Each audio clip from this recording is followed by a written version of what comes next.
All right. Hi, everyone. So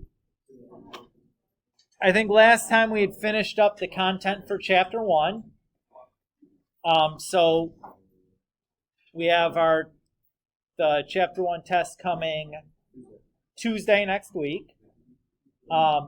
Today, I just want to spend some time answering you guys' questions. At this point, you should have probably at least attempted all of the homeworks here from this chapter. And probably there's some things that we're still a little shaky on or unsure about or need some clarification on or want to ask some what-if questions or like, ooh, how do I handle a situation like this? That's kind of my plan for today. So we can take as much of today as you guys need to kind of answer these sorts of questions and help kind of get things straightened out so you're in a little bit better place over the weekend when it comes time to study, knowing kind of what to do or how to do things or what you still need to work on or any of that sort of thing. And if we have time remaining at the end, we can always start chapter 2. But I'm under no time pressure to kind of do that. If we have questions, we can just kind of keep hitting on things until we run out of time, sort of thing. So, does that sound good to you guys? Yeah. Okay. So if you need to look at your tablet to look at homework assignments or any of that sort of thing, feel free to have that out, and you can be looking at those, particularly if that helps. Or if you want to just look at your notes or want to write things down, all of that's fine. Allie. Sure. You're welcome. Who wants to start us off?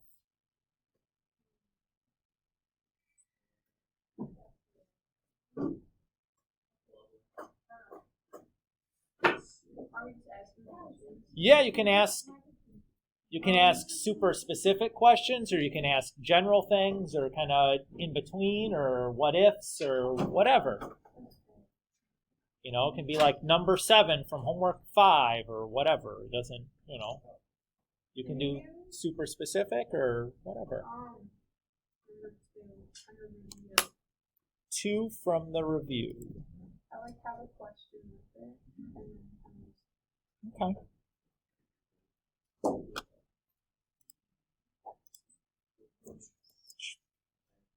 I'll steal that. Put it in here. Okay. 2 from the review is this equation. Is it not the same thing as that? It's not. That is a different problem from the graph below it. Okay, that's just what I was doing. Oh. Okay. Yeah. But I know you can do it if you want. I know how to do it. The question is, do you know how to do it? Yeah, we can do it. I don't get it. Yeah. Okay. So the first thing I would do if I'm given an equation is I'd want to see if I can rearrange things to get it into a more familiar form. So for the most part, when you guys have seen a function written as an equation, it starts y equals and then stuff, right? So that's the first thing I would do is try to rearrange this so that the y is by itself. So I'll subtract 4x from both sides and then divide both sides by 2. And this is something hopefully you recognize now. Yeah.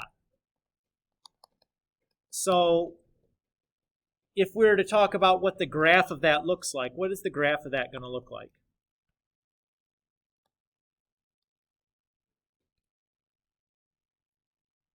It's a straight line, right? Is it sloping up or sloping down? Sloping down. Sloping down. How can you tell? Good. It's a negative number in front of the x. The slope is negative. And it's going to be crossing the y-axis at 4. So it's going to look kind of like this, right? Does it look exactly like that? I don't know, maybe, but does it really matter to us? Not really for the context of this problem. So I've gone and taken an equation that looks kind of confusing and translate it into a graph that should feel a little bit easier to deal with. Is that okay?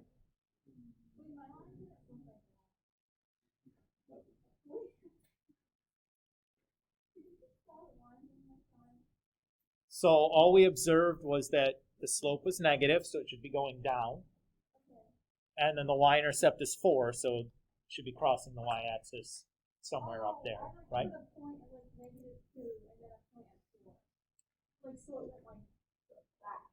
Ah, that's not how we graph a line, right? That's okay. Nicholas? Okay, what if? It is 6. Yeah, we still have a little bit more to do on this, but yeah, we can absolutely do 6. And that's by far the trickiest one on this first page, so like it's a good one to talk about. Yep. Okay, so we have this graph, right? Does this graph represent a function? Yeah. Yes. How do you know?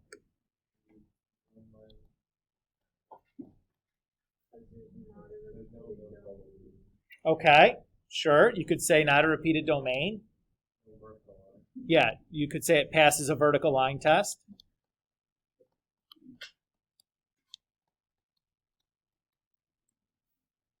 Are we okay there? The last part asks us for the domain and range, right? So if I'm going to do the domain is about which axis, x or y? X, okay. So because I'm talking about the x, I want to find the farthest left point and the farthest right point. The point farthest to the left is this left arrow, and the point farthest to the right is this right arrow. Everybody agree with that? Yes. So notice that those 2 points are connected, like the 2 arrows are connected. So I can write this domain just using one interval. The lower bound for the domain happens at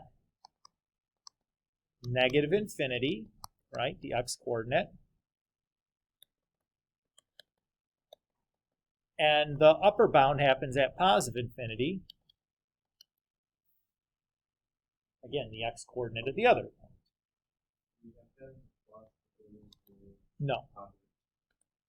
You don't need to do that. I do it just for clarity, but you don't need it. For the range, we're going to need the lowest point, which is here, to here.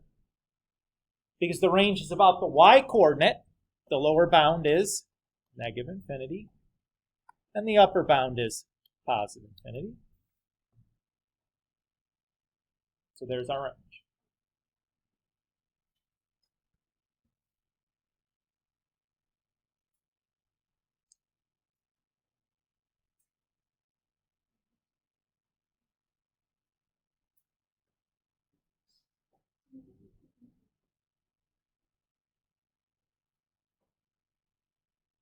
Is that okay? And 6.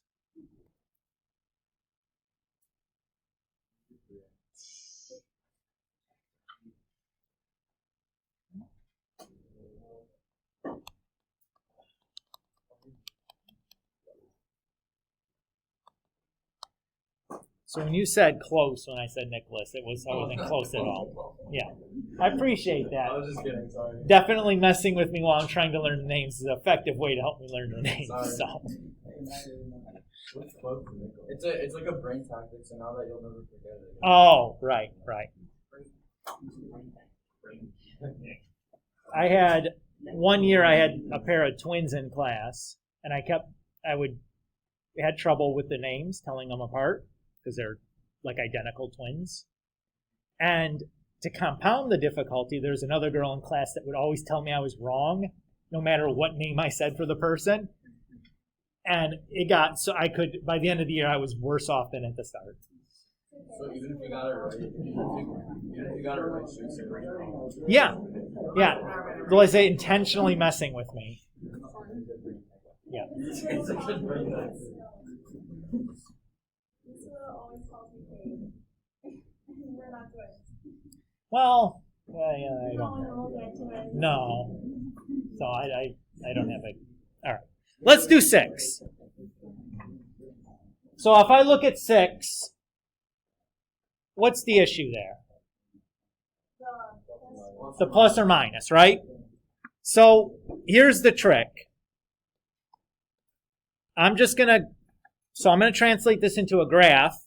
The way I do that is I'm going to have one graph for the plus and then one graph for the minus.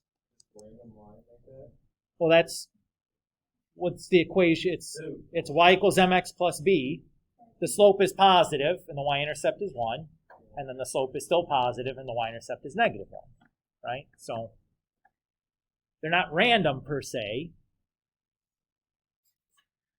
But I'm using like prior knowledge about like slopes and y-intercepts and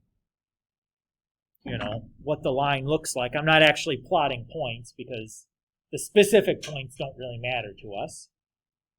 Just kind of the general shape would be good enough. Like having positive slope and about where the y-intercept is good enough for us, for what we need out of this. So I'm just going to kind of sketch a picture here. Peter, you good with how I did that? Yes, sir. Okay. Thank you so much. Yeah, you're welcome. Well, no. We haven't answered anything yet. I've just translated that equation into a form that it's going to be easier to get the answer out of. So, does this represent a function? No. Why would it not represent a function? Yeah, it will fail the vertical line test, right? Oh, the second line counts? Yeah, they're both. Wait, I thought you were just drawing them both because one has to be plus and minus. Yeah, I thought he has to draw one positive and one negative. So the graph of y equals x plus or minus 1 is both. It's the line for y equals x plus 1 and the line for y equals x minus 1. Oh, I thought you drew them like one at a time. I did draw them in one at a time, but they are, for both lines correspond to the function or the equation in number 6. The blue one is y equals x plus 1. The green one, the green line, is y equals x minus 1. Got that. So the vertical line test So what are you is now confused being about? filled. Yeah. Because it's going to both of them. So any vertical line you draw is going to intersect both lines. Are you confused? I got that. Are you confused? No, I got it. No, I got it. Are you confused why it's there? Like why? Like No, how it's being there? I just thought he was drawing them both, but they weren't like in the same thing at the same time. Yes, they are in the same thing. Okay. Okay. So, using what we did for number 2, who can tell me the domain and range immediately?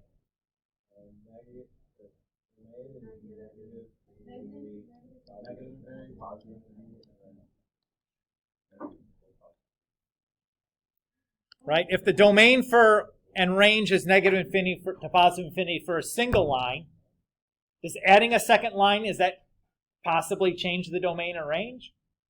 No, right? The farthest left point is still, and the farthest right point is still the same spot, and they're still connected. It doesn't matter. Yeah. Sure. That's all we need to do. It's not that bad. So the trick is, though, is going and looking at this and seeing the easy way to do it, right? Because you can make this really hard, right? The trick was getting this out of it. Once we had the picture, it's like, oh, when I have the picture of the graph, it's much, much, much, much easier to deal with. And more often than not, if you have an equation, that's the first thing that I want to do is try to translate that into just the picture. Yeah. I think so. I don't know if we still want to talk about 3, Jack? Yeah. Okay. And then Bianca will do you next. Sound good? Okay. Okay. So 3. 3, we're given this picture, right? So does 3 represent a function? Yeah, no. Vertical line. Yeah, it fails a vertical line test, right? Not that. Okay. Wait, that's not. Then let's do the domain and range. Okay? So the domain is about which axis? X. So we're looking left and right. So I'm going to find the furthest left point, which would be this one, and the furthest right point, which would be that one. Everybody agree with that? So that's the point. It looks like -1, -3. And that's the point 3, -3. You guys agree with that? I'm just reading that off the axis. Right? So my domain starts at -1 and goes to +3.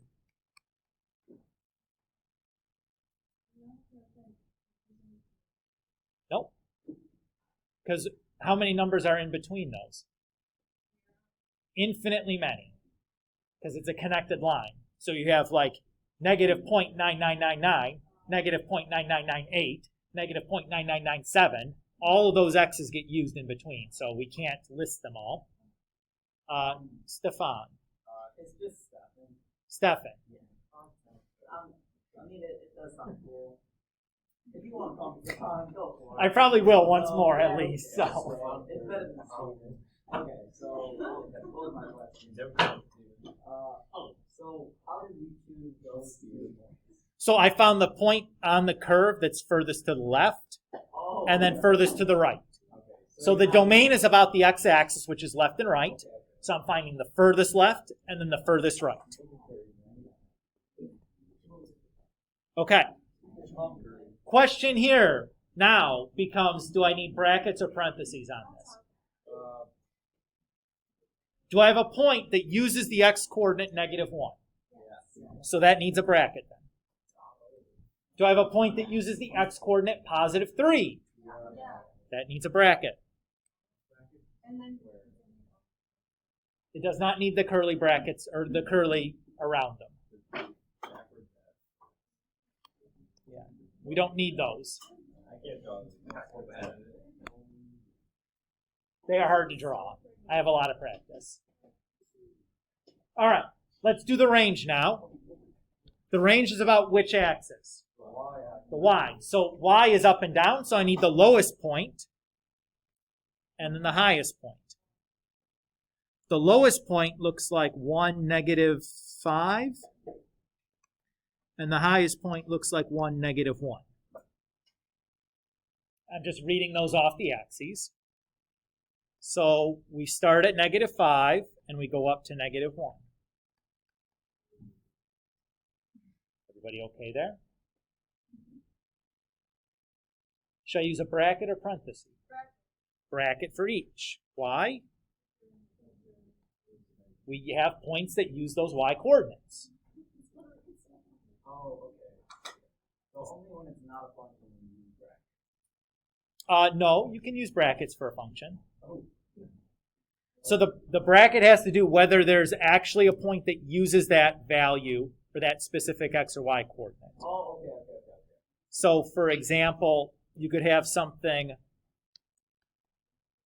like this that's a function, right? Passes a vertical line test. And if this is like 1, -2, the range would be -2 to +infinity. And we use a bracket because here's the point. What would it look like if there wasn't a point there? We'd have like the open point to represent there was nothing missing or something missing. And there we'd use a parenthesis because there is no point at 0, -2. It's missing. Does that help? So if there's actually a point, bracket, if the point is missing or if it's like an infinity, it's a parenthesis. Then that's for domain and range only, keep in mind. Bianca. Can we do like our second homework? I just want to review it because I'm confusing myself right now. But like either number 10 or just do number 10. Sure.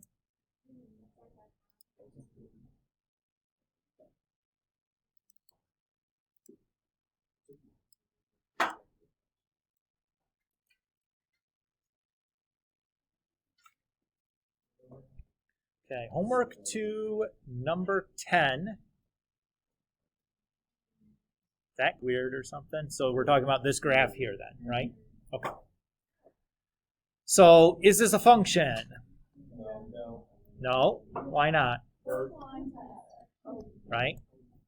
So this spot here, where it intersects the circle and the V. Okay. So domain. Let's find the furthest left point. Yeah, so like there's that point. And then the furthest right point is this one, right? Okay, I think I just wrote it wrong. So we go x to x. Okay, there. Yeah. I don't know what I wrote. Now the range is kind of tricky here, Is it? or potentially tricky. So we're going to find the lowest point, which is here. That looks like -3, -1, I'm going to guess. And the highest point would be one of these. The issue, though, is, are those 2 points connected? No. So it's a possibility I might need to use 2 intervals here. If they're not connected, you might need 2 intervals. You don't know yet. We have to look. So if I look at the circle and I look at the V, are there any points whose y coordinates overlap? Yes, right? The stuff right there. Because there's a point here and here that both have the same y coordinate, right?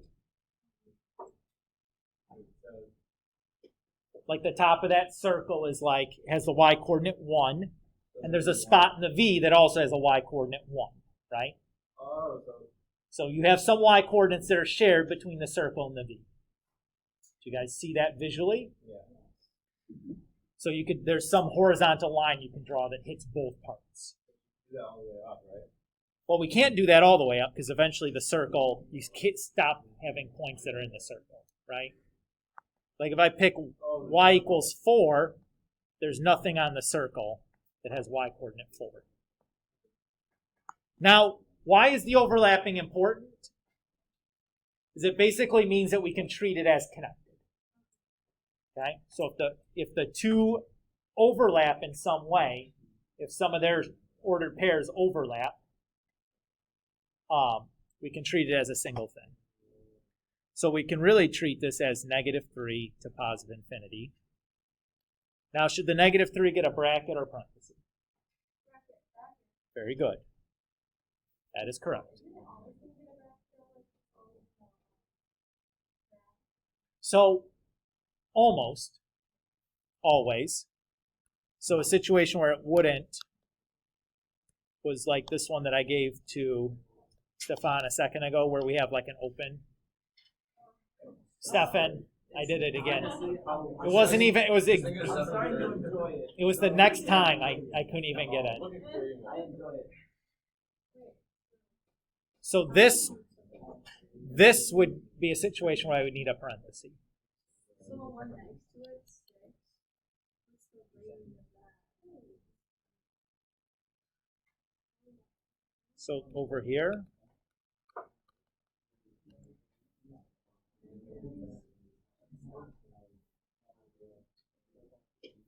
lowest point to highest point.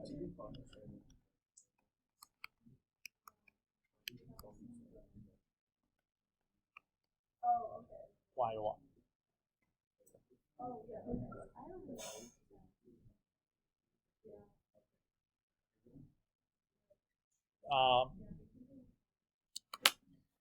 I need my cheat sheet. Where are you?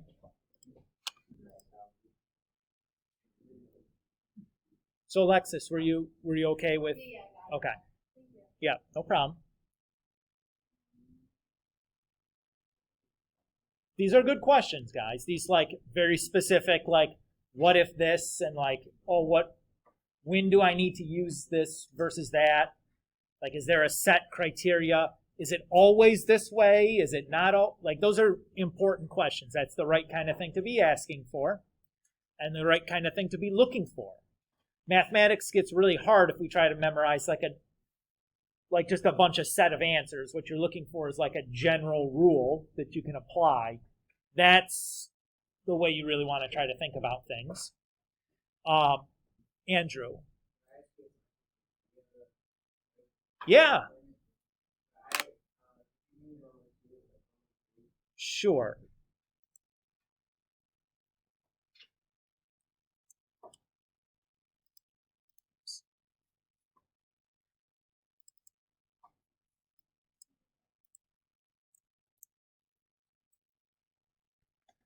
Okay.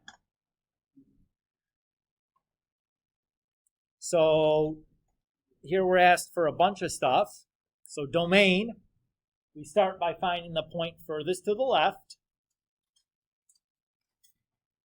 and then the point furthest to the right. Everybody good with that? This is homework 3, number 2. Are those 2 points connected? Yes. So I can just use one interval to describe this domain. That interval should begin at -6, and it should end at +6. Should I use parentheses or brackets? Brackets. Why? Because there's a point on my curve that uses each of those x coordinates. So far, so good there, Andrew? Okay. Range, I need to go lowest point to the highest point. Are those 2 points connected? Yes. So I can use one interval. That interval begins at -4 and goes to +0.5. Should I use brackets or parentheses? Brackets. Andrew, so far so good? Okay. Let's do I'm going to erase my marks here because I have a lot to do and it's going to get pretty overwhelming. Positive, negative, 0. So positive means above the x-axis. Negative means below, and 0 means on. So I see one positive part, that spot right there. That spot begins at 4, 0 and ends at 6, 0. Should I use brackets or parentheses here? Not brackets. Why am I using a parenthesis here?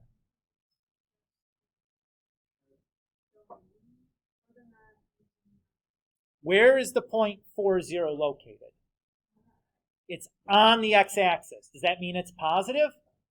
No, positive means above the x-axis, right? So the endpoints are not positive because they're on the x-axis. So I'm going to use parentheses here. Keep in mind, this is different than what we did for domain and range, right? Just because there's a point that uses that coordinate doesn't matter. The location of the point now matters also. Everybody's okay?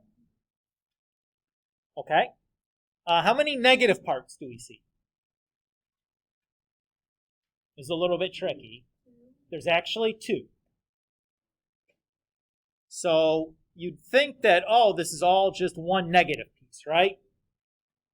At first glance, that's a normal thing to think. The issue is,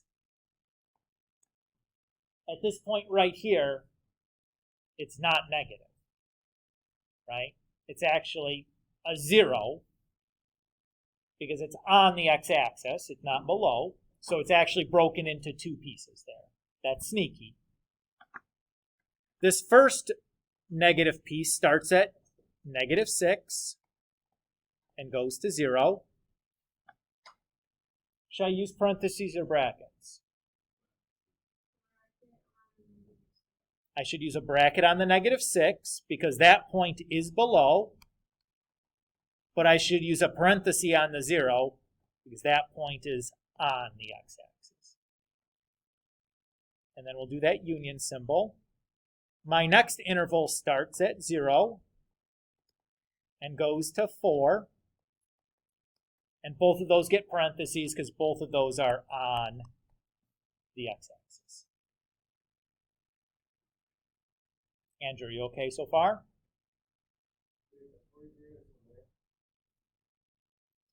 So 0, so this piece here starts at 0, 0 and ends at 4, 0, right?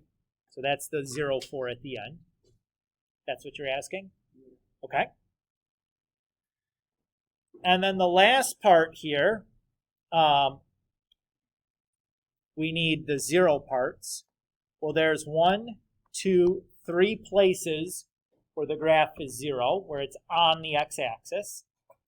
Now, the difference is that those 3 places are specific points. They're not part of the curve. It's just one single point on the x-axis each time, right? So I'm not going to use an interval to describe these. I'm just going to use the squiggly set bracket, and I'm just going to list those x-coordinates.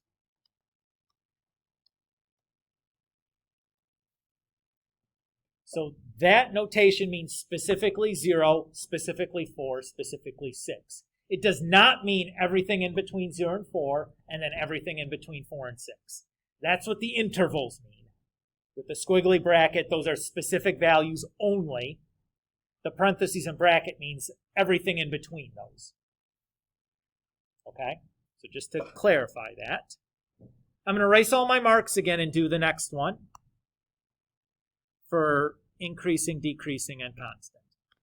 So increasing means we're walking uphill, decreasing means we're walking downhill, and constant means we're flat. So if I look, I see 2 increasing sections. I see right here and then right here. Everybody agree there? Okay. The increasing section, the first one begins at -3 and ends at 0. The second one begins at 2 and ends at 5.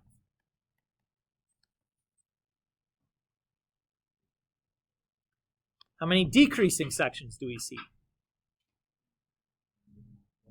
I see 2. I see this one here and that one there. That first decreasing section begins at 0 and ends at 2. And the second one begins at 5 and ends at 6. Now keep in mind, for increasing, decreasing, constant, we're always using parentheses. I haven't asked whether we should use parentheses or bracket. For that, those 3 intervals, they're all always parentheses. Okay?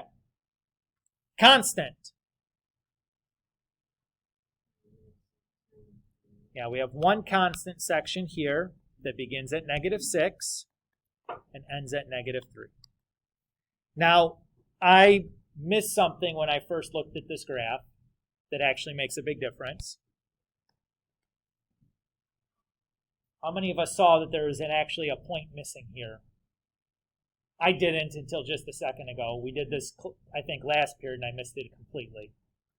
So our answers here are not quite correct. We're going to have to go back and make some issues here. So remember when we said the domain was connected from -6 to +6? It's not, because there's a little hole in the graph right there. There's a missing point. So we really should go -6 to -1, and then -1 to +6. Yep, that's really what our domain should be. Where does that also get in our way at? Nope, the range is okay because we are connected from here to here. It's going to be this part of the negative interval. Should really be -6 to -1 union -1 to 0.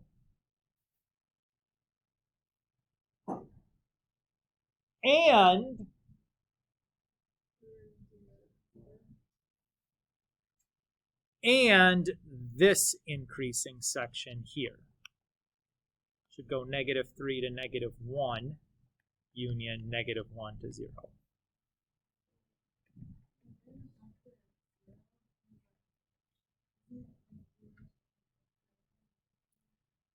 So the 0 point is where the graph is on the x-axis. So it's just those three values, so that's okay. Stefan, I did it. Question about the parentheses, not the parentheses, the bracket use. Okay. For the -6, -1. Use parentheses, -1. Yeah, so this point is below the x-axis. That's why it's getting a bracket here for the negatives, because the negative is the stuff that's below. So that point is below. -1, -1 is missing, so it'll always get a parenthesis regardless of its location. So if you look here, Okay, so if there was an actual point there, we'll get a bracket too. if that was an actual point there, you'd use a bracket, although it's to 0 like we did originally. Okay. But if it ended there or something with a point, with a filled in point, then yes, it would get a bracket also. Yep.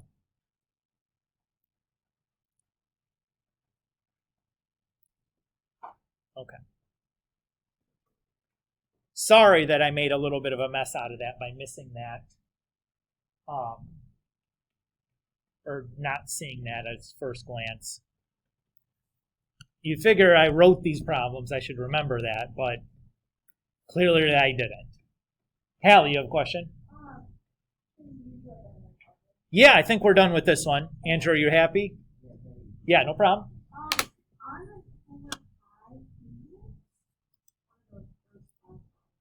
Sure. Well, they're all, I would say, the same. So whatever one you want to do, I'm happy to do. I don't know that those problems and the problem below, I don't think there's any real difference. Okay. So for problems 1 through 5 here, I'm going to be using two things. Okay? The first thing I'm going to do, or the first thing I'm going to use is this general description for a transformation. And I'm going to use this to find the values for A, B, H, and K in what I'm given. Okay? So if I do 1, I have y equals. Now, do you notice there anything in front of the f of x on number 1? No. So what number is there that we don't write down? Okay, 1. Do you notice anything in front of the x? No. So what number is there that we don't write down? 1, but I'm going to write it as 1 over 1 because that's the format here. Is that okay? Okay. What is being subtracted from x? Nothing, so we'll write x minus 0. Everybody okay there? And what's being added to the end? 6. So this tells me that A is equal to 1, that B is equal to 1, that H is equal to 0, and K is equal to 6. Hallie, are you okay with how I pulled out those values? Yeah. Okay.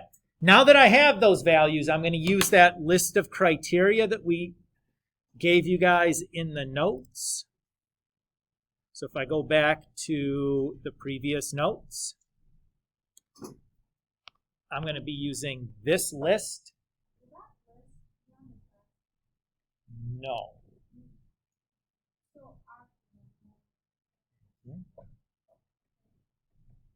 But that's the only thing that I'm going to ask you to have memorized. So like, for example, if we go back here, I'll give you this, so you don't have to remember the symbols. You have to remember what the letters do, but I think that's easier to remember than the symbols. Even though there's more stuff, I think it's a little bit easier because it's kind of the same pattern of what they're doing. Okay, so the A does two things.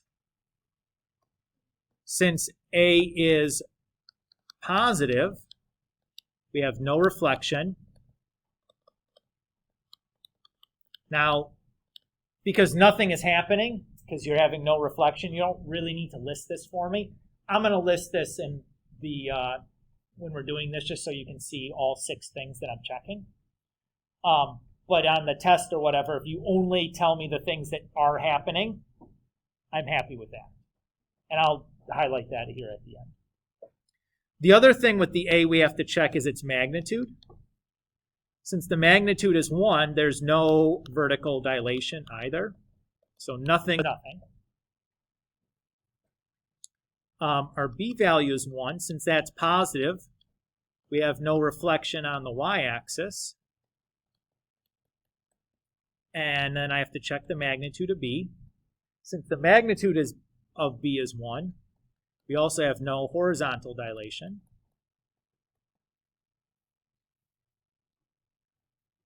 Since the H is 0, we have no horizontal translation. It doesn't move left or right at all.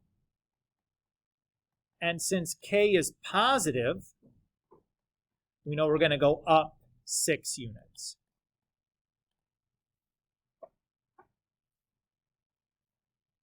So if you're like looking for a way to kind of check to make sure you've got everything, if you list all the statements, even if something happens or doesn't, you should have 6 things. So A, you have to look at 2 things. B, you have to look at 2 things, H1 and K1. But in terms of what you need to have listed, for problem number 1, you only need that. Since the others, nothing is happening, you don't actually have to list them for me. You can certainly do that. I would never mark it wrong if you tell me something isn't happening and that's true. Not wrong. But I wouldn't require that you have that for full points. Oh, sure. Yeah.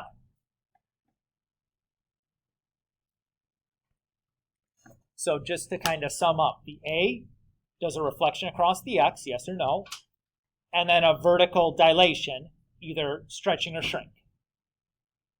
The B reflects across the Y, yes or no, and a horizontal dilation, a stretch or a shrink. The H shifts left to right, the K shifts up and down. And I think the easiest way to remember that is we also gave you this was our transformation map. You would need this to do like 6 through 10 there. But notice that the B and the H are affecting the X value. So the B reflects across the y-axis. That's changing the x-coordinate. The B horizontally stretches or shrinks. That's affecting the x-coordinate. And the H moves left or right. That affects the x-coordinate. So all the things that affect the x are the things that are being added or multiplied to the x. Similarly, A and K affect the y-coordinate. There are literally the things in the map that are happening to the y-coordinate. That I think helps you remember, like, oh, is this vertical or horizontal? You know, because it's like literally right there. The horizontal stuff is attached to the x, the vertical stuff is attached to the y. Or happening to the x or y. Maybe that's a better word to say than attached. But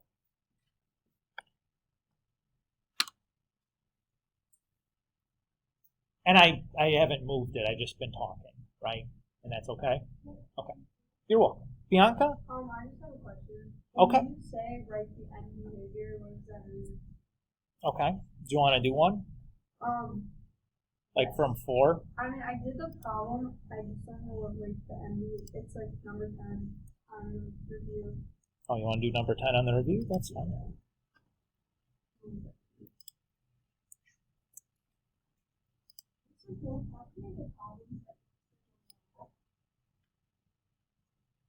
One? How many of those problems? 1? This one. Yeah. Oh. It's a problem like if you can do this once, you can do it 10 times, right? Like I don't need you to do it 10 times. You just need to be able to do one of those, and that's fine. Okay. So Bianca, you're asking what is the end behavior, right? So I think in the directions we're to assume that we have arrows at the end of the graph. So the end behavior is just describing what the arrows are doing. So this one, I would say this is the left arrow, and this points up. That's like a verbal, like an English language description. Let's translate this now into mathematics, into notation. So left and right corresponds to the x-coordinate, and left on the x-axis is where negative infinity is, right? So right x approaches negative infinity. Points up, or up and down, is the y-axis. On the y-axis, positive infinity is what you get to when you go up. So we have y approaches positive infinity. Yep. We have to do the other one, though. So we also have the right arrow points up. So again, left and right is x, and to the right on the x-axis is where positive infinity is. And then up and down is the y, and up is where positive infinity lives. So your answer for your end behavior would be this. Yep.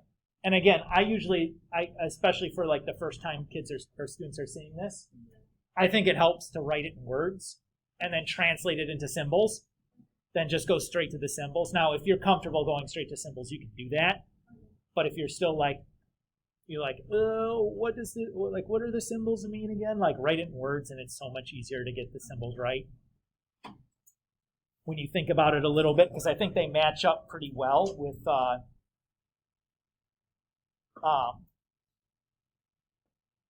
what the words mean, right? It's quite intuitive after that.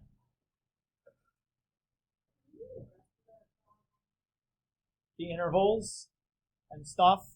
Sure. So that's all end behavior, right? Yeah, the stuff that I highlighted in yellow is all you would need. Now the words you can write, and that can certainly, I think, helps get to the notation. But you don't need to have that anything other than the notation. But you can write the words for sure. And in fact, if you screw up the notation, you have the words right, I can give you partial credit for it. So, okay. Hallie, domain and range. So to do the domain, we look for the leftmost point, which is here. That's going to the left and pointing up. So that's what I would call the coordinates. And this is the rightmost point. So that's positive infinity. Okay with that? And we're connected everywhere in between. Let me double check and make sure there's not like a little open circle there hiding somewhere that I didn't notice right away. I don't see one. So my domain is just going to be x to x. So infinity. Are you okay with that? Okay. Range is going to be lowest highest. My lowest point is either one of these. And then my highest would be either one of those. Okay with that? Doesn't matter because all of those points are connected, right? So whichever one you want to use, that lowest point begins at negative 4.05. And the highest point goes to positive infinity. Well, the infinities we know get a parenthesis. What about the negative 4.05? Good. You feel happy there? Yeah. Okay. Let's do the positive negative 0 part. Actually. Okay. So let's highlight the positive parts. How many positive parts do we see? I see 3. Oh, yeah. See here, here, and here. Do we agree with that? So that first positive part starts there and ends there. So negative infinity to negative 6. And notice that I use parentheses for both of them. I use the parenthesis on the negative infinity because it's an infinity, and all infinities always get a parenthesis. And I use the parenthesis at negative 6 because it's on the x-axis, not above. Then I have negative 1 to 2. Again, I use parentheses for both of those because both the endpoints are on the x-axis. And then I have, and again, both of those get parentheses.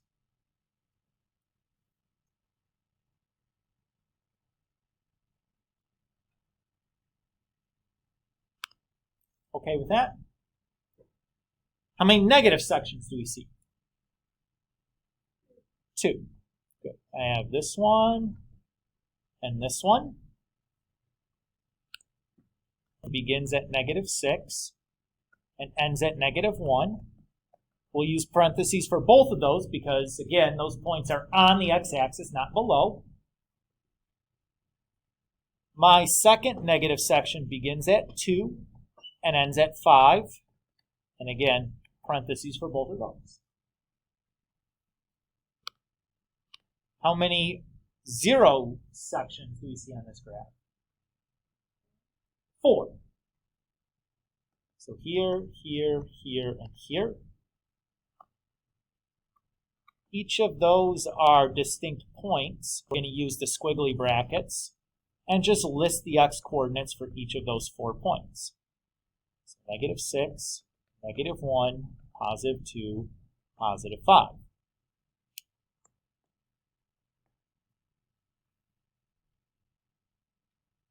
Is that good for you, Hal? Okay. I'm going to erase all the marks I've made on the graph and then do the increasing, decreasing 0 part, or constant.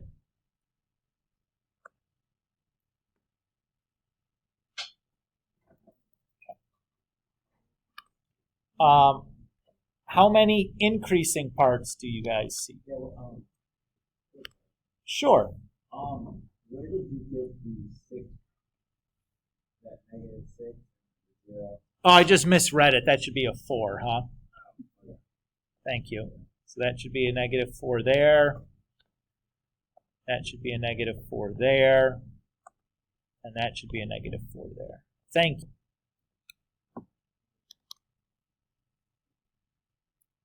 So everywhere I'd written a negative 6, I really meant negative 4.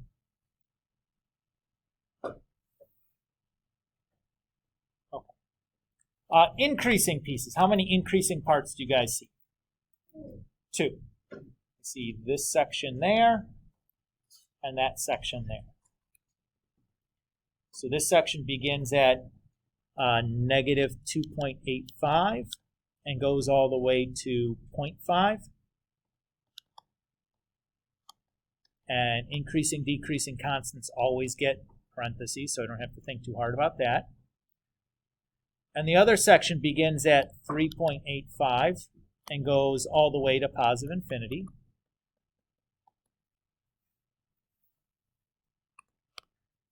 How many decreasing sections do we have? I see 2, right? We have this section here and this section here. The first section begins at, goes all the way down to negative 2.85. And then the second section begins at 0.5 and ends at 3.85. And again, increasing, decreasing constant always are all infinities all the time. And then my constant, are there any flat parts? No, right? So there's no constant part.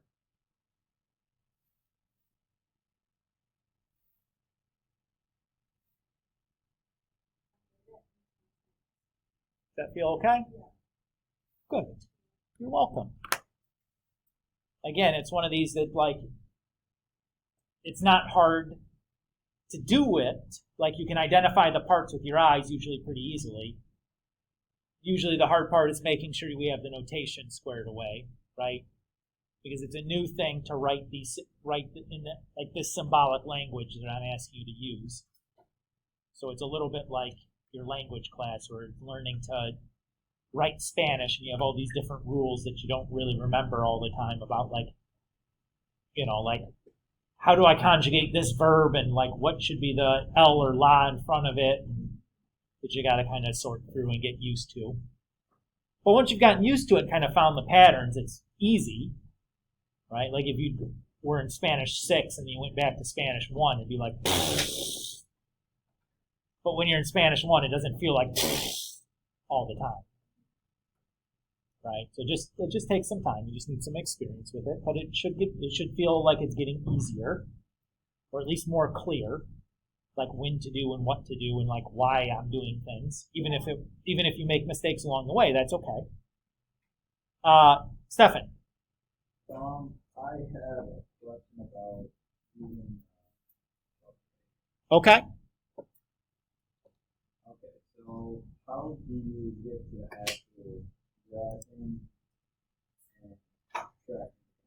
Okay, so you just want to do one of the examples then? Yeah. Okay. So let's do one of these first two problems from homework 4. How's that sound?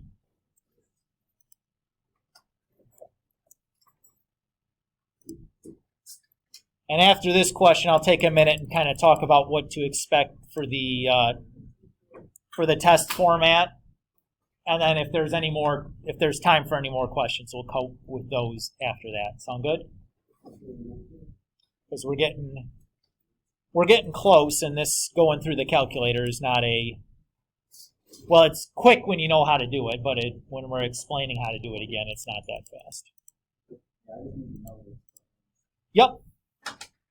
So let's do, for the sake of argument, number 2 here. I did it already in the previous class, so I have some of the stuff already in my calculator, which saves me pushing some buttons. Okay. So if you have your calculator out and you want to follow along, that's cool. If you're just going to sit and kind of watch, that's okay too. So I'm going to start by turning my calculator on. And then I need to graph this function here. So to graph this, I'm going to press the y equals button in the upper left-hand corner. And I'm going to type in the function exactly as it's written on my sheet of paper. So you can see I've already done that. To get the exponents, we use this caret button.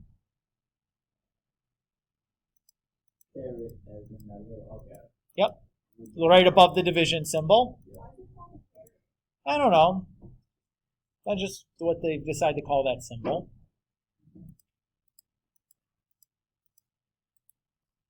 Because it's pointy, probably? I don't know.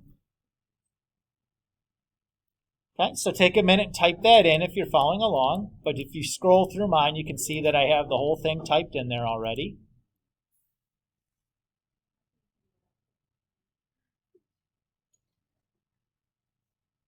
It's a good thing to ask about because I will ask you to do this on the test.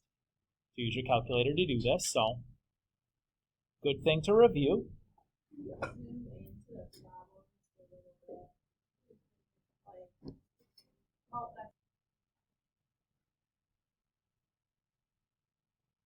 Oh, excuse me.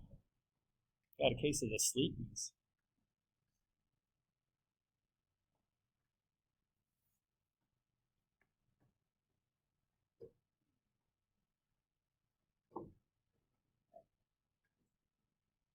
The X is right next to the alpha button.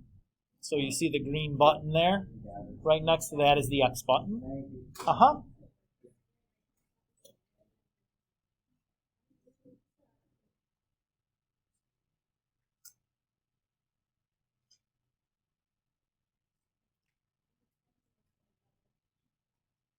Okay. Are we good to move forward, or are we still typing? Okay. Okay, I'll wait. That's okay. We have time. sometime anyways. Okay, so what I need to do now that I've typed in my equation is have the calculator graph this. So the easiest way for us to graph this is we're going to press the zoom button that's right here in the middle. And then we're going to pick the command zoom stand or Z standard. So you can scroll down to that and press enter, or you can just type the number 6 because it's command 6, but that's what we're going to do. So when you do that, we should get a picture that looks like this. That means that you typed in where I am doing number 2. That's why I circled it.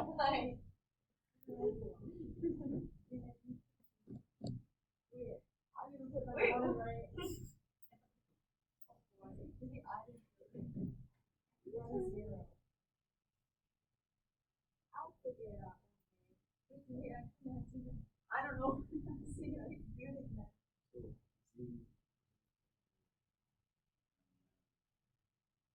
So you should get something that looks like this. So if I look at this picture, I see I have a global maximum here. I can tell it's global because it's the highest point on the whole thing. I have a local minimum here because there are points lower than this, but not really in the same area. And I have a local maximum here. Again, there's points higher than this one, but they're none in that general little area. So I'm going to find a global max, a local min, and a local max. I'm going to find each one of those 3 points with my calculator. Okay with that, Stefan? Okay. So to find the points, the coordinates for each one of these 3, I'm going to press second, and then the trace button. So the things in this menu are all calculator commands that we can use on the graph. The command that we're going to be interested in are the minimum and maximum commands. And I'm just going to find these like as we go from left to right. So I'm going to find that global max and then the local min and then the local max. So to find a maximum, I'm going to go down here and select the maximum command, or you could type in the number 4, either one. When I do that, you'll notice that on my graph now, in the lower left-hand corner is a question. It says left bound. And you can also see my cursor somewhere flashing on the screen. What I need to do is I need to move my cursor somewhere to the left of that local or that global maximum. So it's like somewhere over here. It doesn't matter where over there, but it needs to go somewhere over there. So I'm just going to use my left and right arrows to move my cursor. You can see it tracing along. Okay, and that looks like a fine spot, so I'm going to press enter once I've got it somewhere left of that maximum. When I do that, you'll notice the question now changes. It says right bound. So now I'm going to take my cursor and move it somewhere to the right of that maximum. Anywhere kind of over there would be fine.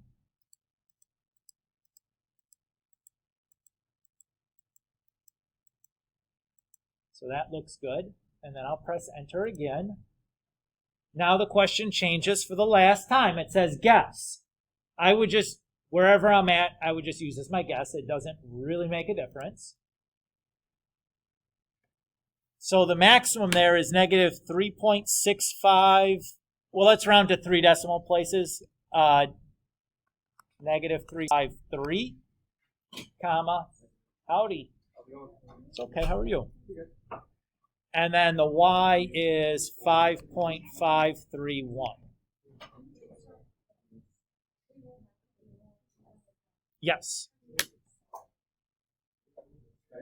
Yes. Let's do the minimum now.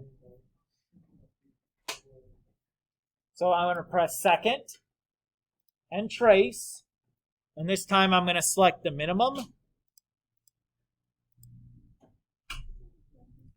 So again, it's going to ask me the same 3 questions, left bound, right bound, and guess.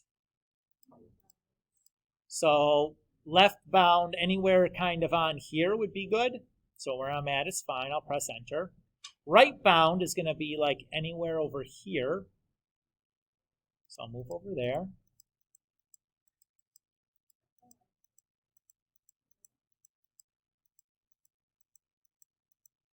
That looks good. I'll press enter. And the guess, wherever you're at, is a fine guess. So my next one is negative 0.062 and negative 0. And then my one more, find that local max. So second trace. This time we'll pick maximum. So left bound anywhere over here where I'm at is fine. I'll press enter. Right bound would be somewhere over here. So I'll move my cursor over there.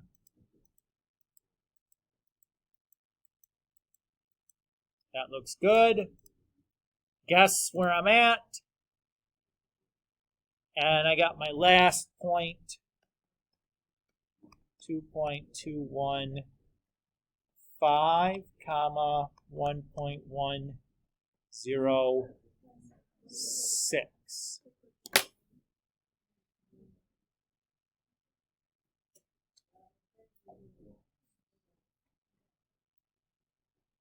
Does that feel okay? If you have trouble and you want to review, like the video for today's lesson will be on Power School, and you can go back and find this spot and watch me do this again if you need to practice more. There. Callie? What's the difference between global? So global is the absolute highest. So this guy is the absolute highest point. A local is just the highest in the neighborhood. So like if I'm just looking at this neighborhood, that is the highest point in the neighborhood. Okay with that? So basically the maximums are like the tops of hills, and the local or the global is the highest hill. The other tops of the hills are just locals. So like this is the top and the highest top. So it's the global. This one is a local because it's still the top of a hill, but not the highest top. Yeah, but it's still like a max. It's still a maximum. It's just the local maximum. Okay, I got it.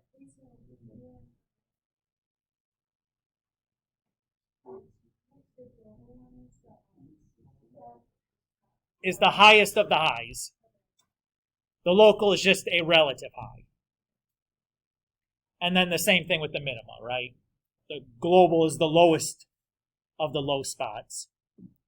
And a local is just a low spot. Why is there no global minimum on this one? Exactly right, Alexis. Keeps going on down forever, so there is no lowest point. Lowest of the low points, anyways. Okay? All right, let's talk a little bit about the test format. To do that, I'm going to stop my screen share for the people watching at home. And I'm going to stop recording my screen so you guys can't